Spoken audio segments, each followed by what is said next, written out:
Hello and welcome to Solving Watercolour. Season's greetings everyone.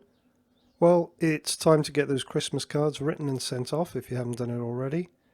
But if you're thinking of making your own Christmas cards this year, here's a nice idea that's fairly simple to do. It's a watercolour wreath design that you can do with just one brush and a very limited palette. And I've got the full tutorial at my blog on solvingwatercolour.com. The link is in the description below. Please enjoy the video and don't forget to like and subscribe.